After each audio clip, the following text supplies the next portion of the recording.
Welcome back to the Kosi Arsenal channel. My name is Kosi. Welcome back to a brand new video. The Arsenal midfield is changing, and come next season, the midfield that we have been seeing, manned by Thomas Partey, backed up by Jorginho, will be no more. A new revolution is coming, and starting this June in the transfer window, we're going to have a couple of changes. The likes of Martin Zubimendi will be coming in, and a few players will be considering their future. That is Vieira, Jorginho, Partey, and the others. So in this video, we're going to be diving into who is going to be coming into the Arsenal midfield, what are we actually getting, and what is going to change, and why I think Mikel Arteta is going to be building one of the best midfields in the world right now. Hit the like button, subscribe to the channel as well. I have a question for you. Would you love to see Kai Havertz drop back into midfield as Arsenal prepare for a bombardment of new signings up front, the likes of Gyökeres, Nico Williams, Leroy Sané? Would you love to see Kai drop back into midfield, into that creative kind of role, maybe number 10, maybe creative 8 as well? I'm just asking for your opinion. I'm not saying anything here.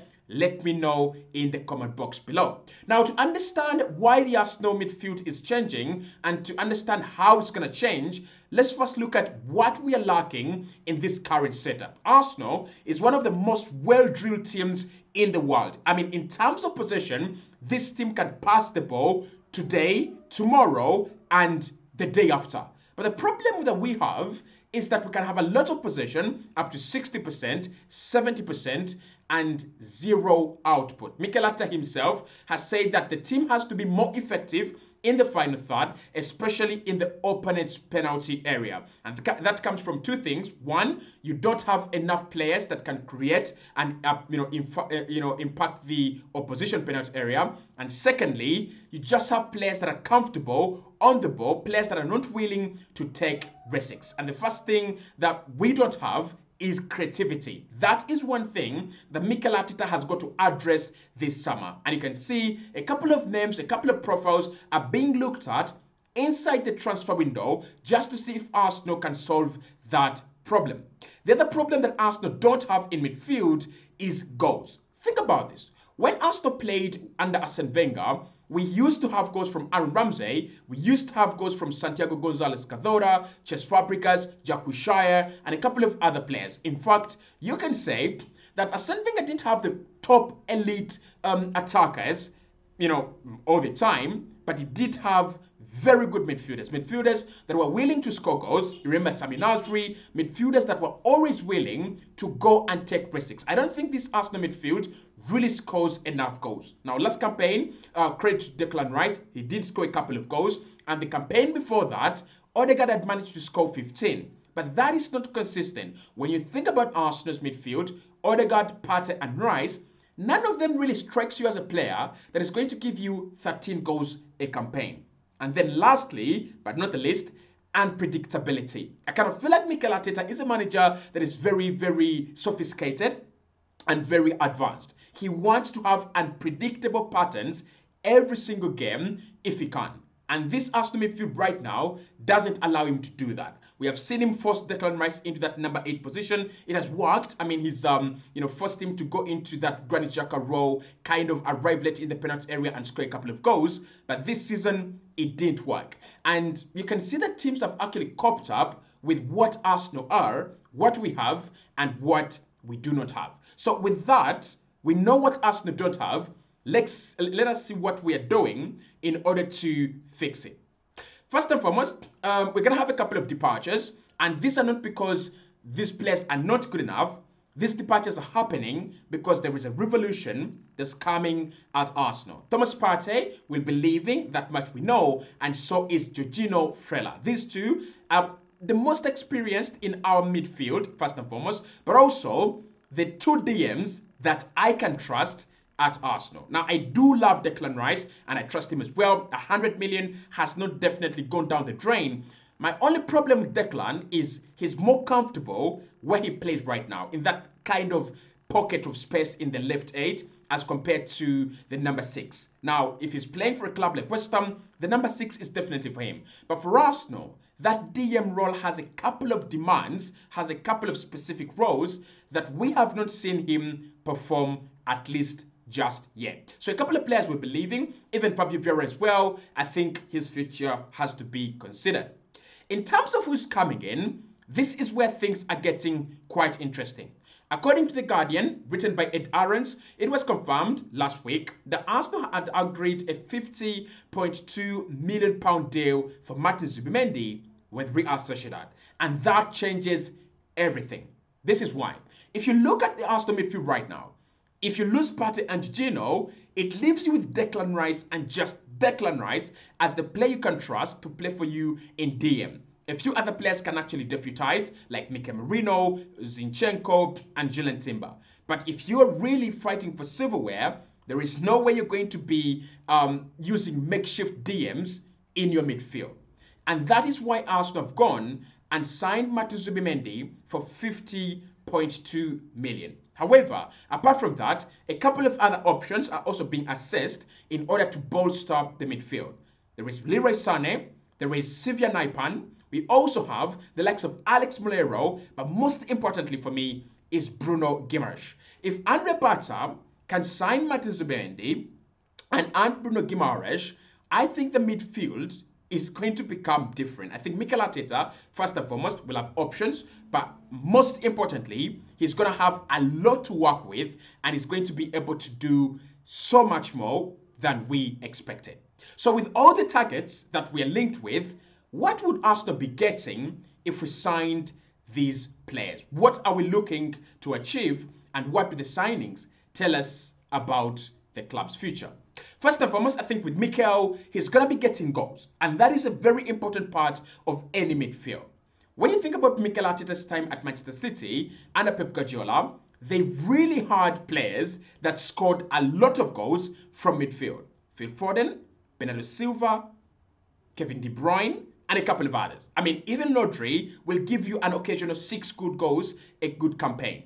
That tells you that if you're going to win titles consistently, if you're going to win silverware consistently, you're not going to look at your wingers or striker only to get goals. And when Mikel came in, he actually showed that. He came in and said, I don't want one player, Aubameyang or Lacazette, to get the goals. I want goals from everywhere and all over the pitch. I want my left winger to score goals, I want my right winger to score goals, and I want my striker to score goals as well as the midfield.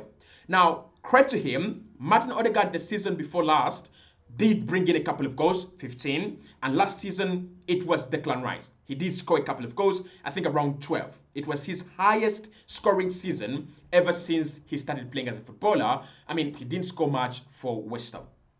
But there is something missing in this team, and I know you can sense it. As we talk about the Arsenal midfield, you can feel like there is something missing, and I'll help you understand what is missing. Think about a club like Barcelona. They have Dani Olmo. Or think about a club like Real Madrid. They've got Jude Bellingham. Or think about Bayern. They've got Jamal Musiala. That is what Arsenal are missing. And the links that have been linking us to Xavi Simons actually make a lot of sense. We need players in midfield that can score goals. Like players that will be disappointed at the end of the campaign if it ends and they have not scored at least 13. I mean, you don't need 20, 25 goals from your midfielders. That might not be their job. But you need a player that's going to create for others and get some time to score. I mean, out of 38 games, if you can score 15 goals, if you can score 14, it really makes a lot of, sense, and it adds a lot of value. So that's the first thing that I think Mikel is going to be getting. We are going to be getting goals. And of course, if you're getting goals from all over the pitch, if you're getting goals from your midfield, first, it puts pressure off your attack, and it just increases the level of unpredictability. Who is going to score? If it's Gyökeres marked and Saka marked out of the game, and you have a player like Alex Molero or Xavi Simons arriving in the penalty area, and then Julian Timber crossing the ball into there, boom, it's a goal. That is what Arsenal don't have. If you take Saka out of the game and you take Martinelli out of the game or Trossard, we shall not score. So we need midfielders that can score goals. We need a midfield that can actually provide some goals. Credit to Mikel Arteta is trying to do that with Rice and Odegaard, and I think their numbers can actually increase.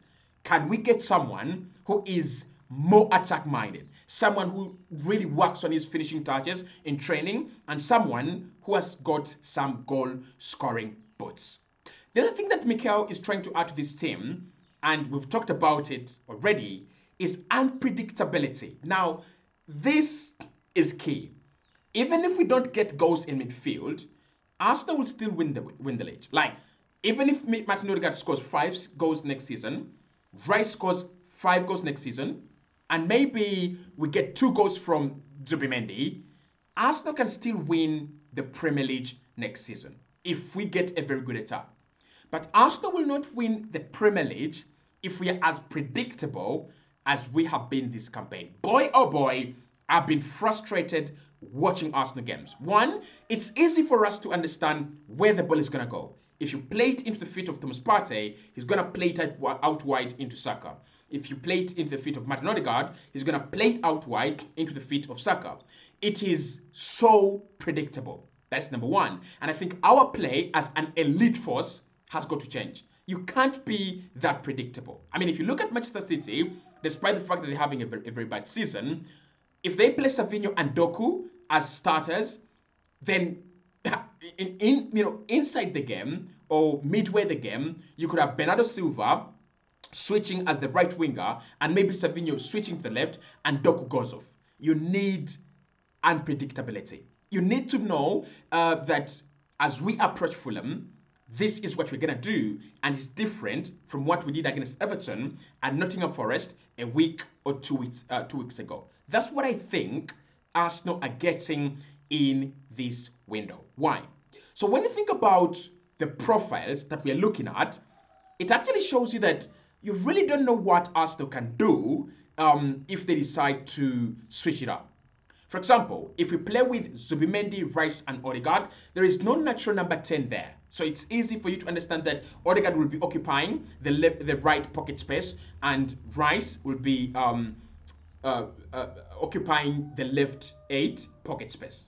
But if we take off Rice and we introduce a player like Sané, that is where things get interesting. Does Odegaard stay in his right 8 pocket space, or does he actually move a little bit back and Sané plays as a 10? Does Sané, as well, just move into that number 10 role, or does he come and directly replace Rice? There's so many options with a player like Sané. You can bring him in and attack with the 4 and just have a midfield of 2. You can bring him in and just play him as a number 10. You can bring him in and play him as an 8, attacking 8, the way we saw Granit Xhaka, play for Mikel Arteta, and a couple of other options. That is the unpredictability we are talking about. Like, can you have different profiles and different players that the opponent really doesn't know what you're doing by introducing a certain player? Now, Arsenal have been linked with Alex Moleiro. Moleiro is an attacking midfielder. I mean, he's just 21, but he's devastating. He's like a Santi Cazorla. And if I took off Declan Rice and brought on Alex Moleiro, the game really changes. Rice is this tall, huge guy that has a lot of technical ability, of course. He loves control, and he adds to our control of the game. And I think Arsenal, when it comes to control and dominance, we don't have a problem with that. You look at the profiles we have, that is why. But when you think about Moleiro, he's the opposite of Rice. He's going to shoot more outside the penalty area. He's going to run more with the ball. And he's going to try to take on more players with the ball as well. Of course, he will lose it more because he's trying to risk a little bit, more. And I think that is, again, something that Arsenal need to work on. Players like Moleiro come in, and we can see players shooting outside the penalty area. It's the same thing with Xavi Simons. If you get Xavi Simons, you're sure you have a player that is goal-minded. He's obsessed about scoring goals. Now, of course, we know Mikel Arteta. He's going to get more control in midfield. Martin Zubimendi is one of the finest players in terms of decision-making. And the way you say Rodri, the reason as to why Rodri is so impactful for Man City is not because he's a giant. It's because of his decision-making. He's good at knowing when to release the ball, when to hold it, when to hold onto it, and when to shoot. He's so good at decision making, when to slide into tackles, when to hurt you, and when to let you go. That is a mini Zubimendi. Like that is what Zubimendi is. Zubi is a mini lottery. So I think with Martin Zubimendi, you're going to have more control with Rice, Merino, and the others. So Mikel is just adding to the well-drilled midfield and is adding another well-drilled player. And lastly, in what we are getting is creativity. I wanted to unpack this box and I was anxious. Are we really going to get some bit of creativity in this window? And it looks like so. Sane, Naipan, Moleiro, Odegaard, Xavi. If that team can't create, then it is not on the players, it's on the manager. Like if you have Odegaard and you also get Sane and maybe Xavi Simons and you still can't create, it is on the coaching, it's on the manager. I think there will be creativity, and this team having a number 9, it's going to really, really need it. And finally, just like I said with the attack, we're going to have a couple of rotation options so that we can work with injuries, minimize them, but also deal with them a little bit better in terms of mitigation. So if you think about Zubimendi, you have Declan Rice as a backup. If you think about Kai Havertz and Merino, they can also back up Declan Rice in that left 8 spot. With Martin Odegaard, you have the likes of Ethan Henry already as options, but the likes of Moleiro, Xavi Simons can step in and do a very good job. Hit the like button, subscribe to the channel as well, and let me know if you think that our midfield is changing for the better.